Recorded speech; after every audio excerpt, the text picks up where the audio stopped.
Berlin in the 1800s, up to this point, was largely captured only through the advent of photographs.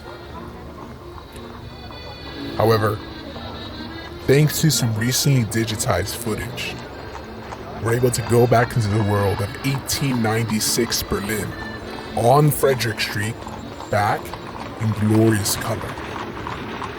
This footage was originally in black and white. However, with the modern use of modern technology, such as AI and machine learning, we can go back into the past.